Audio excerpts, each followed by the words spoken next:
Je m'appelle Barouk Salamé parce que je suis né et j'ai grandi dans un pays arabe et que pour moi la culture arabe, de langue arabe, est une très grande culture.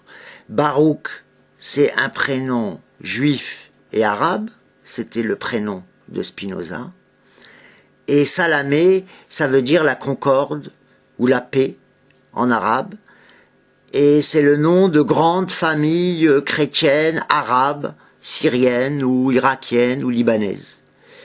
Donc, c'était ce nom supposé, comme on disait avant, on disait pas pseudonyme, on disait nom supposé. Ce nom supposé, c'est un hommage à la culture arabe.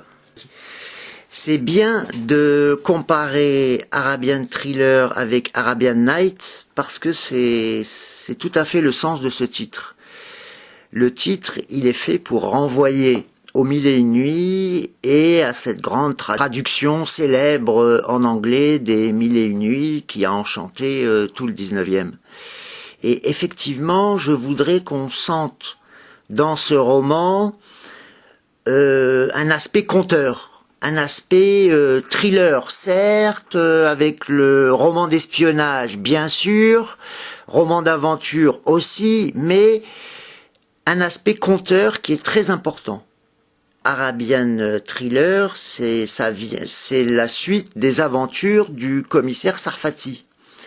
Ce que je trouve intéressant dans les cycles qu'on peut construire avec un héros, c'est que progressivement, en additionnant les romans, on constitue un monde.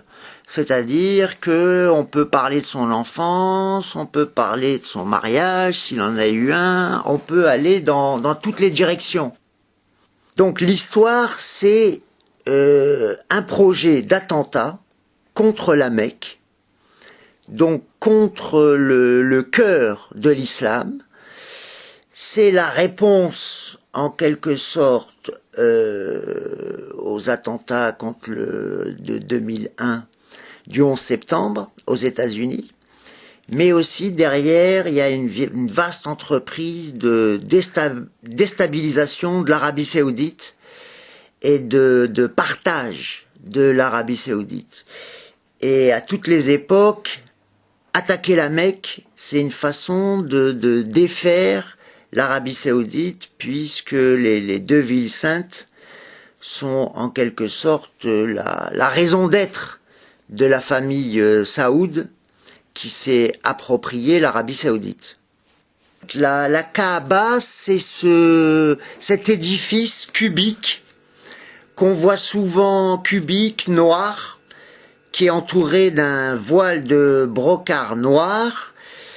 Et souvent, le grand public confond la Kaaba et la pierre noire. Ils pensent que c'est la même chose. En fait, c'est différent parce que la pierre noire est enchâssée dans cet édicule. Et donc, cet édicule, cet édifice, c'est la maison de Dieu. Ça s'appelle la maison de Dieu en arabe. Et c'est censé avoir été bâti par Abraham et son fils Ismaël à l'origine de l'humanité. C'est censé être le plus ancien temple de Dieu. La Kaaba est un enjeu du livre parce que le but du complot qui forme l'intrigue, c'est de le détruire. Et donc, en fait, c'est un moyen aussi de découvrir cette mosquée qui est interdite, que très peu de gens connaissent, qui pour les Occidentaux est un mystère et qui fait rêver depuis le XVIIe siècle. On rêve autour de ce lieu sacré et interdit. Et vous avez beaucoup de voyageurs occidentaux qui se sont convertis à l'islam rien que pour pouvoir le voir. Je ne sais pas si le couple Sarfati-Benazir est un idéal culturel. En tout cas, des couples comme ça, aussi improbables soient-ils, il en existe. Moi, j'en ai rencontré, j'en connais. C'est des couples où souvent l'interculturalité se vit bien, mais aussi avec des tensions, avec des problèmes. Et je trouvais intéressant que mon commissaire soit juif, parce qu'on a oublié que les juifs ont initié l'Occident à l'islam. En fait, les grands passeurs de la culture arabe et de la culture musulmane en Occident, ceux qui ont traduit les textes, ceux qui ont étudié, ceux qui ont expliqué à l'Occident ce qu'était l'islam et la grande civilisation arabe, ce fut les Juifs. Alors bien sûr, tout ça on l'a oublié, parce que depuis l'État d'Israël, il y a de grandes tensions qui se sont installées au Moyen-Orient. Mais avant cette fondation, donc avant 1948, tout ce qu'on savait de la civilisation arabe et de l'islam, en grande partie, venait de savants de culture juive. L'un des ressorts de ce roman, c'est que Sarfati déteste l'Arabie saoudite. Alors pourquoi? Eh bien parce que il rend responsable l'Arabie saoudite de toute la chape de plomb qui est tombée sur les pays arabes depuis 3-4 décennies. En gros, ce mélange de dictature et d'islam conservateur qui empêchait toute chose avant le printemps arabe, eh bien, il rend responsable de l'Arabie saoudite de cette hibernation du monde arabe. Alors on peut se dire comment c'est possible, mais tout simplement parce que l'Arabie saoudite, avec son argent, a pu inonder les pays arabes de mosquées, d'imams, de chaires d'islamologie, de chaires de droit musulman, etc. Et bien souvent, l'Arabie saoudite a fait du chantage, c'est-à-dire des crédits, des lignes de crédit contre, par exemple, une conversion à l'islam. Pensez à Omar Bongo, par exemple. Des lignes de crédit contre des mosquées, des chaires. Donc, effectivement, à partir des années 60, l'Arabie saoudite a utilisé tout son argent pour, en quelque sorte, aligner le monde arabe sur son idéologie et sur son obscurantisme. Il y a une dimension archéologique dans ce roman, oui, parce que il essaye de remonter sur un siècle pour comprendre comment s'est formée l'Arabie saoudite. C'est pas un pays qui est venu de nulle part. Si les États-Unis et même avant les Anglais n'avaient pas facilité l'ascension au pouvoir de Ibn Saoud pour qu'il jette dehors les Turcs, pour qu'il jette les Turcs hors de la péninsule, eh bien, ce pays n'aurait jamais existé. Le problème, c'est que ces pays occidentaux ont permis à un État qui était xénophobe, violent, obscurantiste aussi, anti-science, anti-savoir, de s'installer, et qu'en fait, entre les États-Unis et l'Arabie saoudite, il y a une sorte de complexité, de haine, protection assez complexe. Il y a une relation assez complexe qui a mené en fait aux attentats de 2001, où l'Arabie saoudite est moralement responsable, si elle ne l'est pas matériellement, puisque en fait l'Arabie saoudite est enfermée dans une situation qui est intenable, c'est-à-dire qu'elle dépend de l'Occident pour sa protection, c'est-à-dire que sans l'Occident, elle se ferait avaler soit par l'Irak, soit par l'Iran, mais en même temps, elle déteste l'Occident, ses valeurs démocratiques, ses valeurs permissives et humanistes. Donc, elle est là dans une contradiction interne qui est intenable.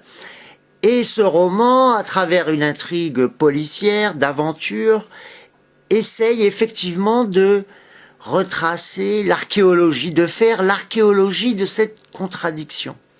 Les pays sont en guerre en permanence. ça serait naïf de se le cacher.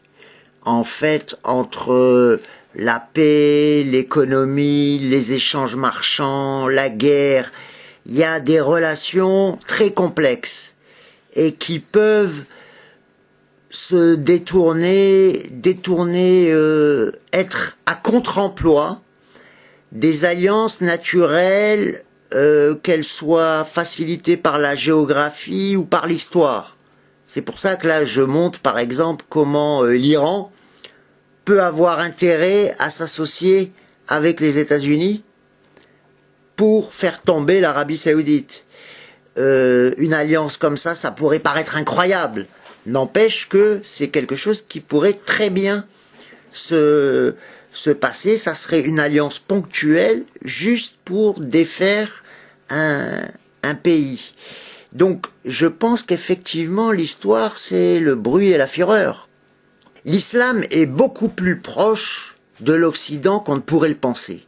Alors effectivement c'est quelque chose qui m'obsède et qui était déjà l'objet du roman précédent, qui sera, je pense, l'objet encore d'un roman, parce que l'islam comme civilisation, bien sûr, hein, pas comme religion, l'islam comme civilisation et l'Occident sont comme des frères ennemis, c'est-à-dire que jusqu'au Moyen-Âge, jusqu'à la fin du Moyen-Âge, jusqu'au XIVe siècle, ils ont été très très proches, avec plein d'échanges incessants.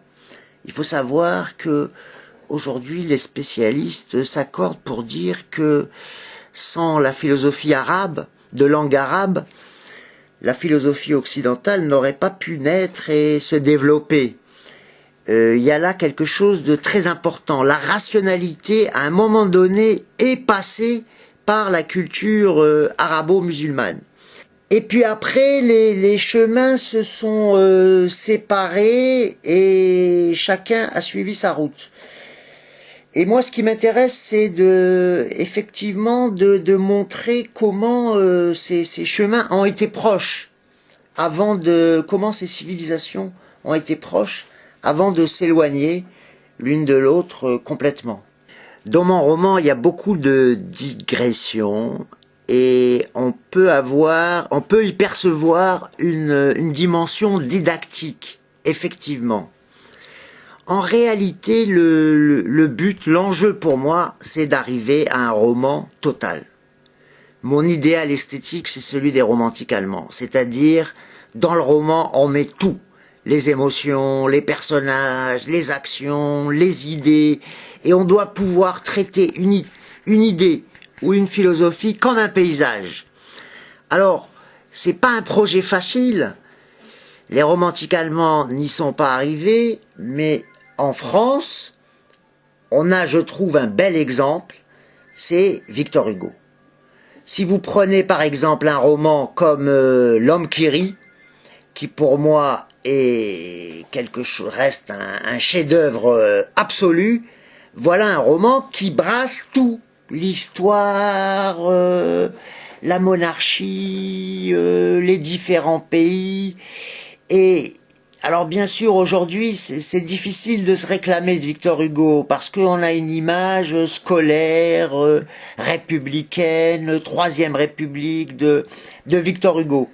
Mais si on oublie tout ça, si on oublie le poète, si on oublie l'homme d'État, l'homme politique, celui qui est au Panthéon, etc. Et on retient juste ces chefs-d'œuvre que sont L'homme qui rit ou même Les Misérables. Et cet art de pouvoir traiter de toutes les choses. Eh bien, je trouve que ça reste quelque chose qui est devant nous. Ça reste un projet très excitant, surtout quand on fait de la littérature de genre, de la littérature dite populaire. Parce que, à mon avis, il n'y a pas de littérature classique ou moderne. Il y a une littérature qui s'adresse au grand public et une littérature qui s'adresse à une élite, on va dire. Ça existe depuis Homère. À l'époque d'Homère, vous aviez Homère qui s'adressait à tout le monde et Pindare qui s'adressait uniquement à des gens déjà très cultivés, qui avaient une très bonne connaissance de la culture grecque lettrée. Et cette opposition, on la retrouve à toutes les époques. Moi, il me semble que ces deux littératures ont leur raison d'être et elles ont leur efficacité. Et finalement, quand le temps passe, on oublie qu'il y en avait un qui était réservé à une élite et qu'il y en avait un autre qui s'adressait à tout le monde. En fait, une fois 50 ans après ou 100 ans après, tout devient littéraire. Il y a plus que les œuvres de qualité qui restent. Et donc les cloisonnements entre littérature de genre ou littérature générale ou littérature esthétique n'ont plus de raison d'être. L'exotisme est quelque chose qui me tient particulièrement à cœur. C'est vrai qu'aujourd'hui c'est mal vu et on est presque obligé de parler comme Volodine de post-exotisme pour se faire entendre.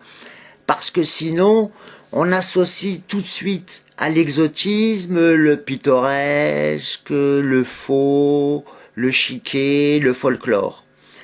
Mais il faut bien voir que l'exotisme, c'est aller vers l'autre. C'est s'intéresser à l'autre. C'est explorer l'altérité. Et ça, c'est quelque chose qui me tient extrêmement à cœur.